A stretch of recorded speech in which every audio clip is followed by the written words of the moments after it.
जय श्री राधे कृष्णा। आप सभी का बहुत बहुत धन्यवाद, आभार, प्रणाम।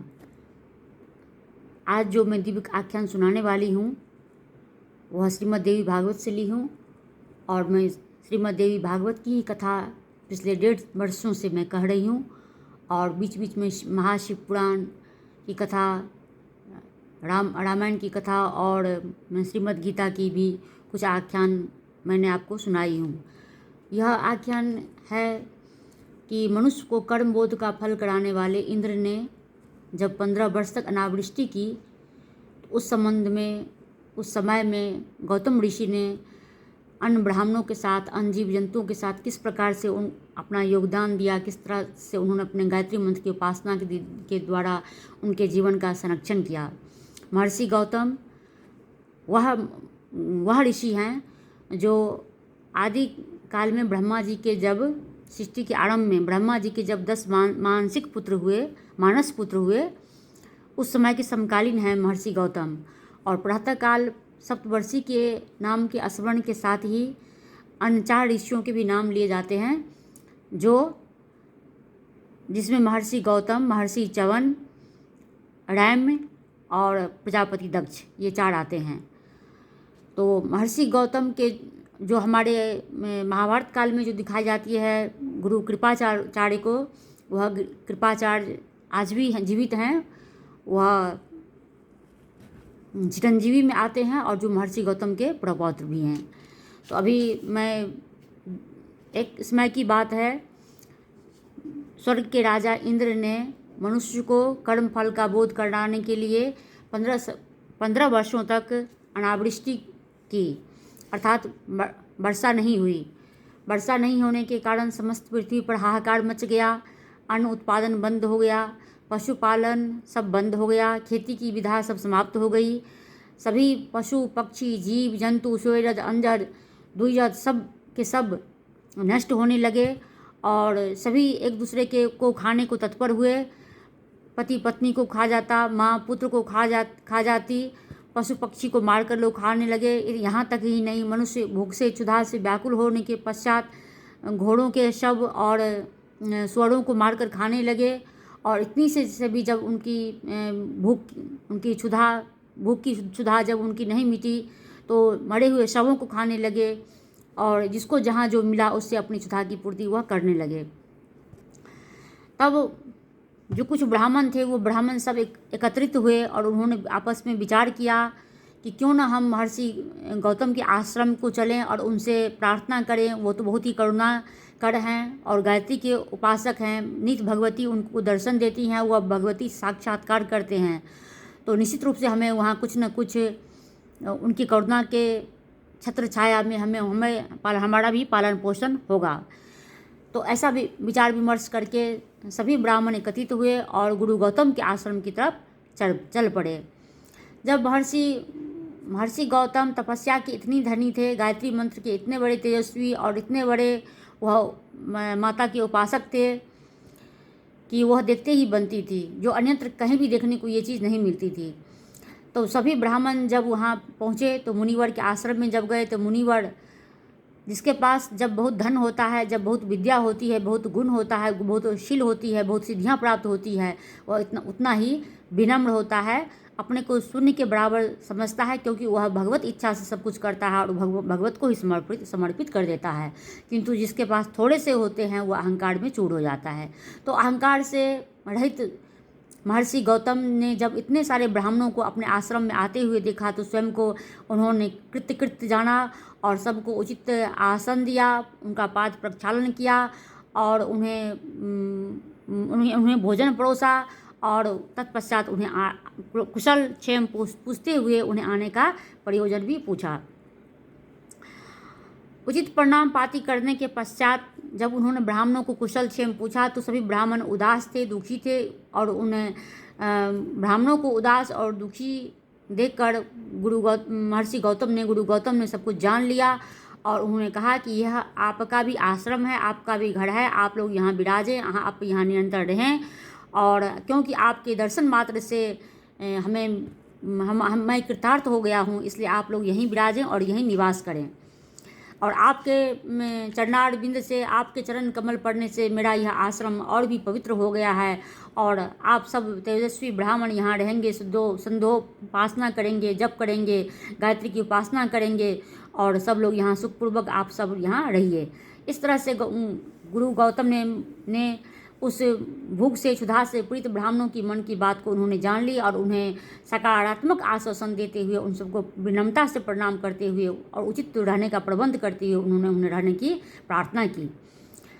और तत्पश्चात उन्होंने भाव से गायत्री माता को सिर झुकाकर उन्हें नमस्कार किया और उन्होंने कहा कि हे वेद माता, आप तो परस्पर स्वरूपिणी हैं, व्याहृति हैं और महामंत्रों और प्रणव स्वर वाली हैं और साम्यावस्था में विराजमान रहने वाली हैं, ह्रींकार स्वरूपिणी हैं। अतः हे माता, आपको नमस्कार है।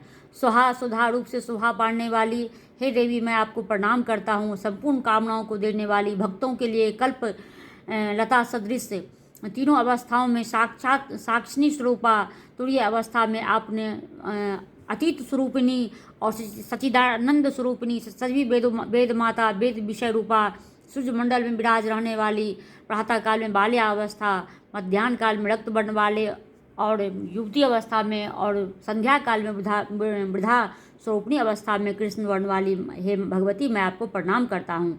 इस तरह से उन्होंने गुरु गौतम ने वेद माता को प्रणाम किया और तत्पश्चात उन्होंने कहा कि हे परमेश्वरी, आप मेरे किसी भी प्रकार की दृष्टा को आप क्षमा करने वाली, आप हमें क्षमा कीजिए।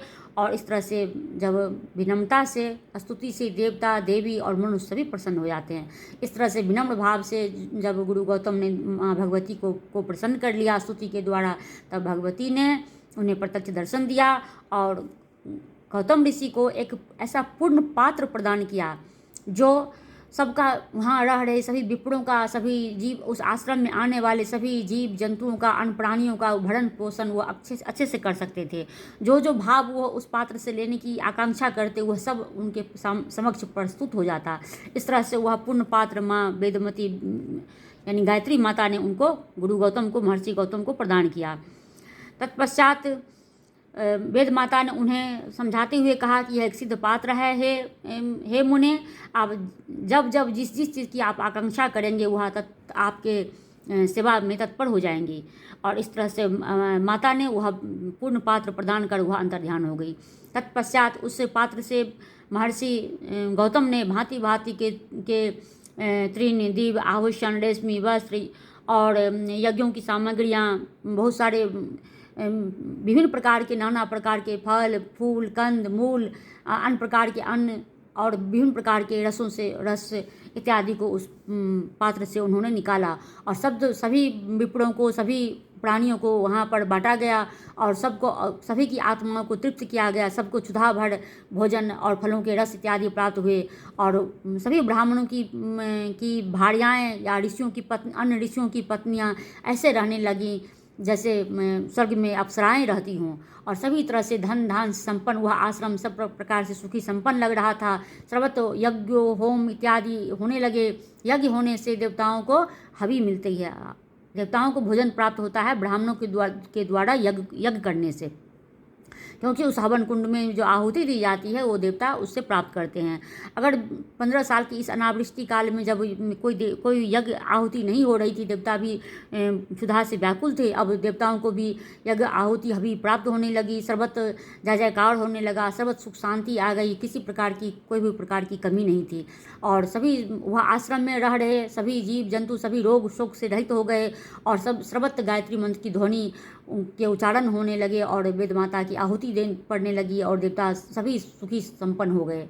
और इस तरह से माँ भगवती भी प्रसन्न हुई और उस जब महर्षि गौतम उस पात्र से जिसकी आकांक्षा करते वह उस पात्र से निकल आता और इस तरह से सभी मुनि सभी सुखी हो गए, धन धान से इत्यादि से परिपूर्ण हो गए। पशु पक्षी सभी, गाय भैंस सभी को मुनि गौतम ने सुखी संपन्न कर दिया। इस तरह से जब सर्वत्र जय जयकार होने लगी गुरु गौतम की, तो एक बार इंद्र ने अपने सभा में कहा कि ओहो, गौतम के आश्रम में तो इतने सुंदर व्यवस्था और इतने सुखी संपन्न रोग रहित और शोक रहित व्यवस्थाएं हैं कि उतना तो हमारे स्वर्ग में भी नहीं है इस दुर्भिक्ष काल में।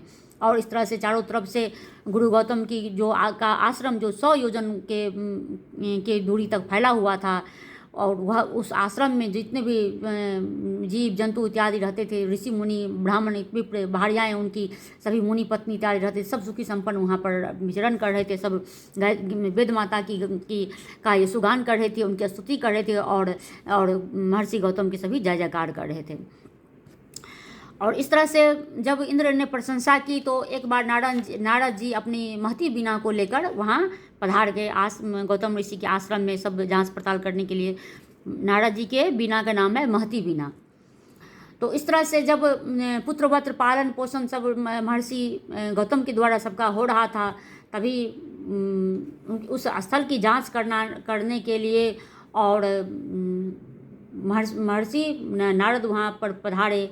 तब महर्षि नारद ने जब वहाँ पर देखा तो सब कुछ वहाँ पर बहुत अच्छा बहुत सुंदर सब कुछ चल रहा था, और उनका महर्षि नारद को उन्होंने उचित आसन दिया, उन्हें प्रणाम किया, और सब प्रकार से उनका यथेष्ट सम्मान करने के पश्चात नारद ऋषि ने सब कुछ कुशल क्षेम पूछने के पश्चात वह वहाँ से स्वर्ग के लिए वापस प्रस्थान कर गए।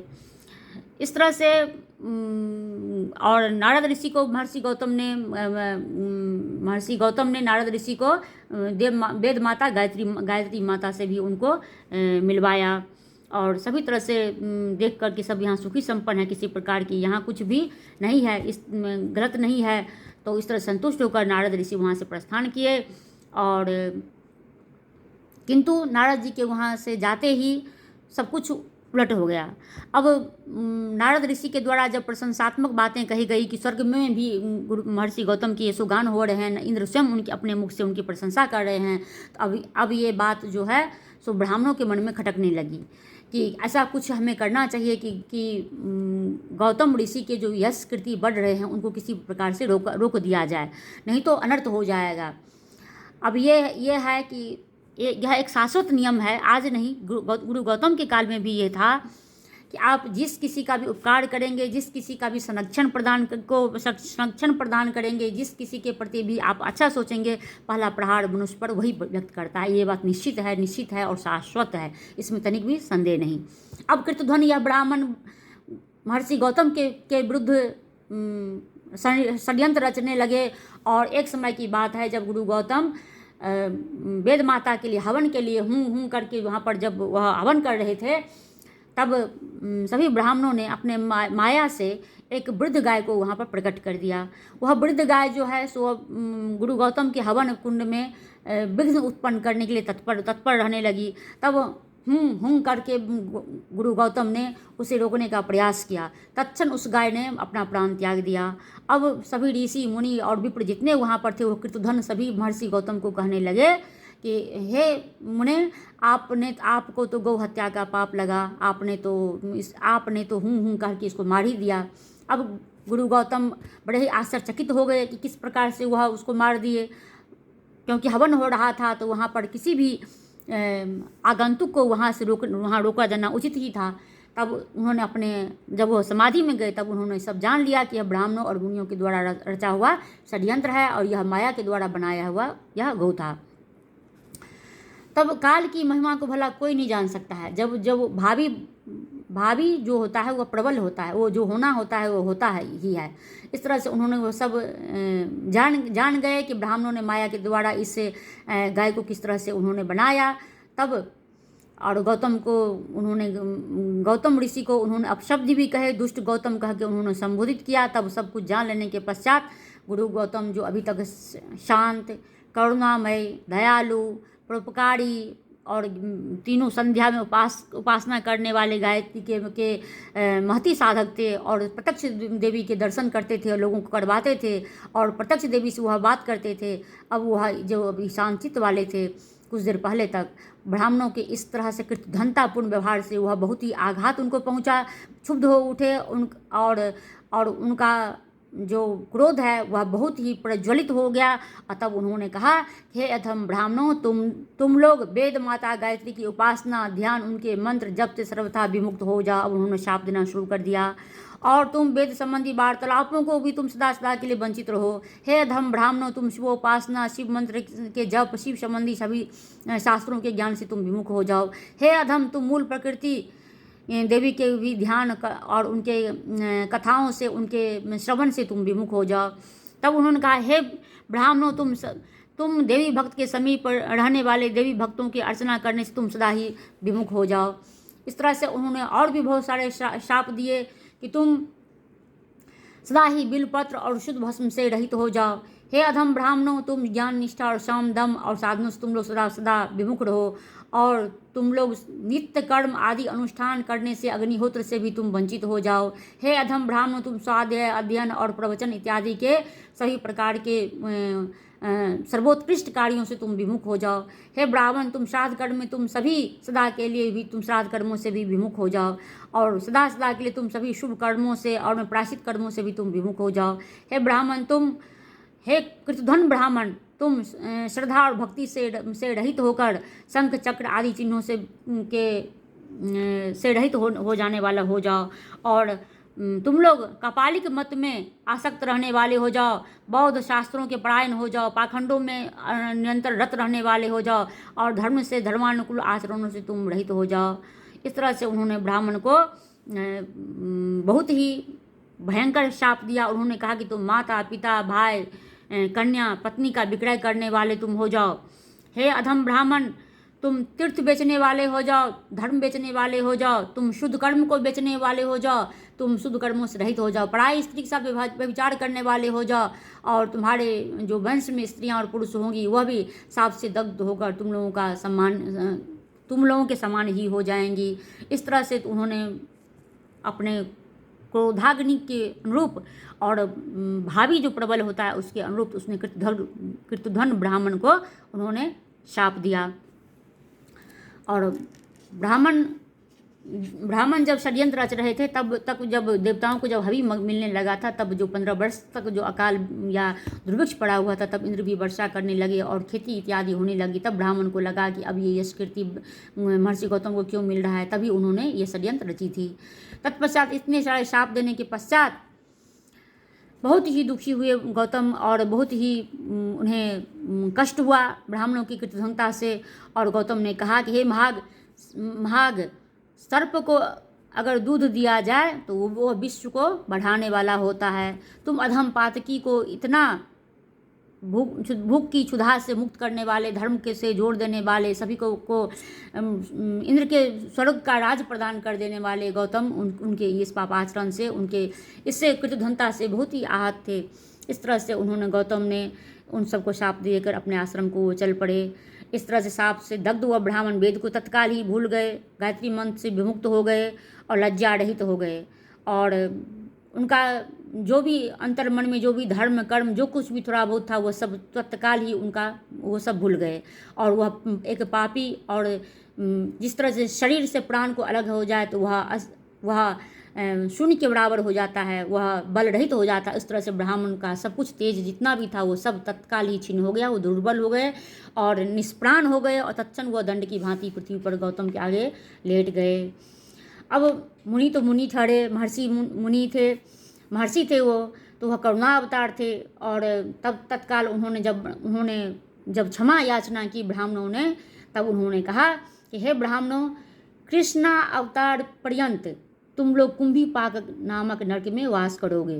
कृष्ण के अवतार के उपरांत, जब तक कृष्ण का अवतार नहीं हो जाए और कृष्ण यहाँ से चले नहीं जाए, तब तक तुम लोगों का दंड यही है कि तुम लोग कुंभीपाक नाम के नरक में वास करोगे। मेरा यह वचन कभी भी मिथ्या नहीं होगा, यह सत्य है और सत्य है। इस तरह से तुम यह भली भांति जान लो। तत्पश्चात कलयुग में भूमंडल पर तुम लोगों का जन्म होगा और मेरे द्वारा कही हुई ये सारी बातें कभी भी अन्यथा नहीं हो सकती। यदि मेरे शाप से मुक्ति की तुम लोगों की आकांक्षा है तो तुम सब भगवती गायत्री के चरण कमल को पकड़ लो, उनकी उपासना करो, नित्य तीनों संध्या का उपासना करो, वंदना करो और वेद से वेद में आसक्ति रखने वाले हो जाओ, वेद से गायत्री से रहित मत हो, भगवती के चरण कमल पकड़कर उनकी वंदना स्तुति करने में अपने को रत कर लो। और इस तरह से मुनि ने ये भी कहा कि सही ब्राह्मण को तब यह उन्होंने शाप विमोचन का उपाय बता दिया, और यह सब उन्होंने कहा कि यह सब प्रारब्ध का प्रभाव है। ऐसा मानकर उन्होंने अपना चित्त को शांत कर लिया। वो बहुत ही कष्ट में थे, बहुत ही दुखी थे, और उन्होंने निराकरण भी बता दिया। इस तरह से यही कारण है कि आज कलयुग में बुद्धि संपन्न भगवान श्री कृष्ण के महाप्रयाण करने के पश्चात भी यह कलयुग में सभी ब्राह्मण आज भी कुंभीपाक नाम के नरक से निकलकर पृथ्वी पर तो आ गए हैं, किंतु इस तरह से पूर्व काल में जो महर्षि गौतम के द्वारा जो उन्हें शाप मिला था, उस शाप से दग्ध यह ब्राह्मण भूमंडल पर उत्पन्न हुए। उनका भूमंडल पर जन्म तो अवश्य हुआ है। जो त्रिकाल संध्या से रहित हैं, वेद भगवती गायत्री के मंत्रों से विमुख हैं, वेदों के प्रति वह श्रद्धा से रहित हैं, पाखंड का अनुसरण करने वाले हैं, अग्निहोत्र से वंचित हैं, सत्कर्म नहीं करने वाले हैं, स्वाहा सुधा से रहित हैं। उनमें से कुछ ऐसे भी हैं जो मूल प्रकृति माँ भगवती के अव्यक्त स्वरूपणी गायत्री के विषय में कुछ भी नहीं जानते। कोई तप्त मुद्रा धारण करने वाले स्वच्छाचार पारायण हो गए हैं, और उनमें से कुछ जो हैं वह कौलिक बौद्ध जैन मत या अन्य धर्मों को मानने वाले हो गए हैं, या कुछ तो ऐसे भी कहते हुए दिखते हैं जो वह सभी धर्म उनके लिए बराबर है, वह सनातन को नहीं मानते, धर्म कर्म को नहीं मानते। ऐसे भी ये जितने ब्राह्मण इस तरह के आचरण वाले हैं पृथ्वी पर कलयुग में जो ब्राह्मण हैं, उसमें से कुछ एक संत महात्मा जो हैं वह सतयुग की त्रेता के ये मनुष्य हैं जो अखंड हैं, जो साक्षात भगवत स्वरूप हैं। लेकिन जो ब्राह्मण पृथ्वी पर अभी कलयुग में हैं, ये सब महर्षि गौतम के शाप से शापित हैं।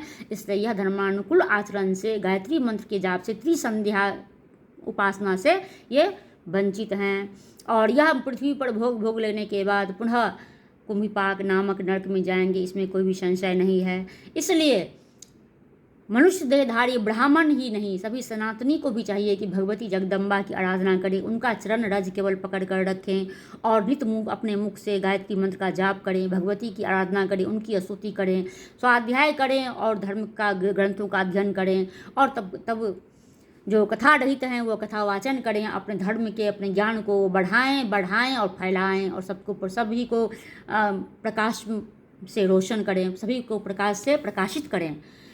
तो इस तरह से किस प्रकार से महर्षि गौतम ने अपने शक्ति के बल पर उन्होंने एक पूर्ण पात्र गायत्री माता से प्राप्त किया, और दुर्भिक्ष काल में सबका पालन पोषण किया। किस तरह से फिर पुनः वह ब्राह्मणों की कृतध्वंतता से उन्होंने वह दुखी हुए, उन्होंने शाप दिया, शाप का विमोचन भी बता दिया, और किस तरह से मनुष्य को और ब्राह्मणों को सात्विक आचरण करते हुए रहने वाला होना चाहिए, इसका उपदेश भी उन्होंने दिया। अब मैं अपनी वाणी को विराम देती हूँ। अगर आपको ये जानकारी अच्छी लगी तो मुझे मोटिवेट करते रहिए, अपना आशीर्वचन देते रहिए। मेरा यूट्यूब चैनल है शिव परिवार और धर्म, उसको भी सब्सक्राइब कीजिए, लाइक कमेंट शेयर कीजिए। फेसबुक पर संजना झा को फॉलो कीजिए, और यहाँ भी लाइक कमेंट शेयर सब्सक्राइब कीजिए, अपना आशीर्वचन दीजिए। धन्यवाद। हर हर महादेव। शिव शिव। जय माँ गायत्री। जय महर्षि गौतम।